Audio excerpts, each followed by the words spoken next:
So when I last left off, I was talking about the extremely consequential and very important last stride, and how to basically use gravity as a kinesthetic hack for how to feel this, how to feel how the mere act of striding to the right and letting gravity carry you to the right kind of gets you to just about the perfect X step, as long as you go slow and you focus on keeping your weight in front of the inside of your left foot.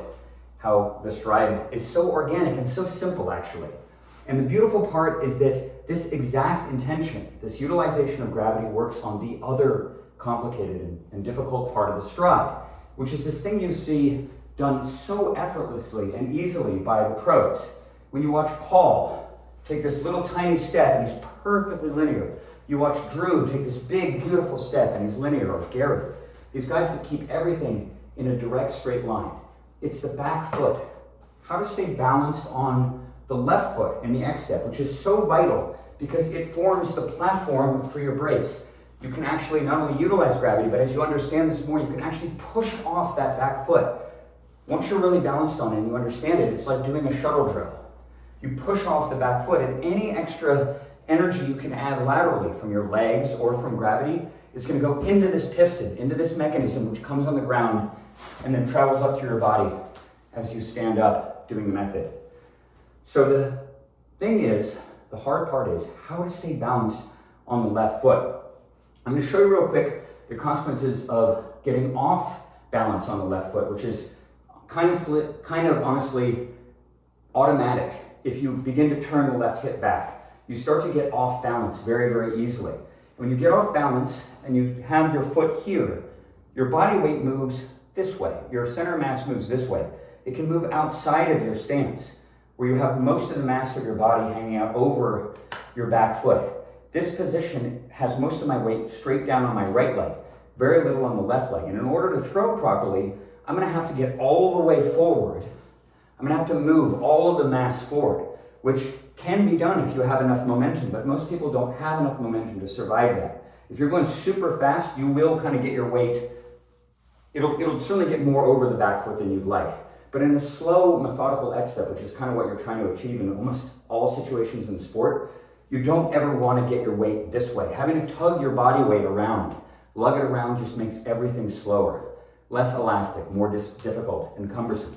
But Drew and Garrett and Paul, those guys, have this beautiful lateral X step. The way that they're doing it is they're utilizing gravity, because your brain already knows how to keep you in perfect balance when you stride on the right leg. So here's essentially the drill. You start on the right leg. Get comfortable. Get in the position as if you were taking your first stride towards the target. Get into that position. Take your left foot a little bit behind you, but you want your weight distribution to be mostly on your right foot. In fact, right in this position, it's just about 100%, maybe like 99.1. And all I'm going to do is fall to the right and catch myself on the left foot. I'll show you it again.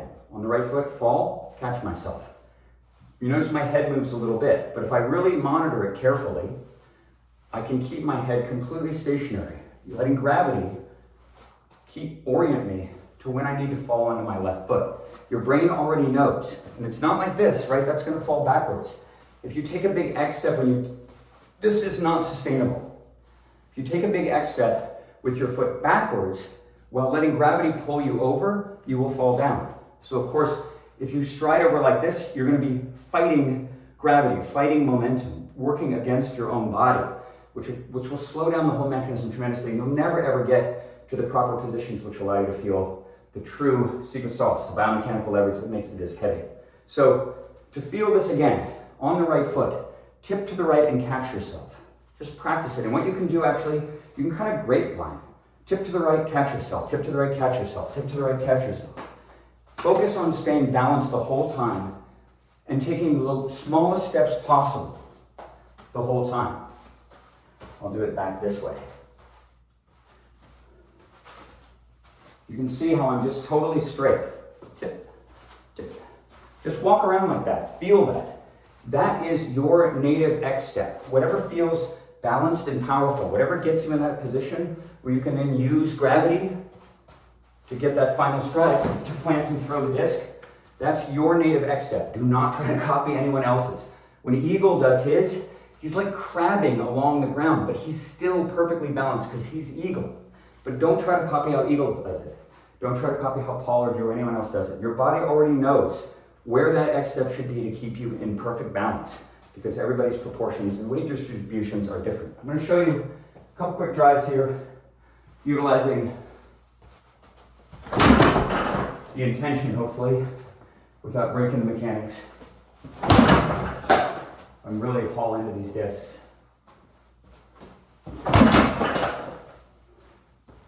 Just taking one little hopping step. What I'm finding in these swings is that all I have to do is keep my head forward. One actually really cool and convenient clue in all of this is that if you're doing the lateral weight shift, if you're walking correctly, at no point in time should you feel like you have to turn your head back. In fact, the only time you feel like you have to turn your head back is when you have to load your shoulders a little bit. At no other time should there be an impulse to look back, to turn your head, to do any of that stuff. If you feel that, it's because your head is being dragged back by your back foot, by the trailing hip. So focus on keeping everything ahead of you. Everything ahead of you, looking where you're going. I'll throw one more here. Whew, I'm tired out. Thank you for watching this video and for getting some instruction in two of the parts of the X step. The final piece, again, starting with that right side thing. Up, left foot, let gravity carry you down to the brace. Up, gravity, gravity. These are the two together. One, fall, catch. One, fall, catch. It really does look like a dance step. And that is how you X step in this sport. That's it. It's not that hard. Two gravitational catches. One on your left foot, one on your right, and you got it. More to come. Thanks so much for watching and look forward to the series coming any day now.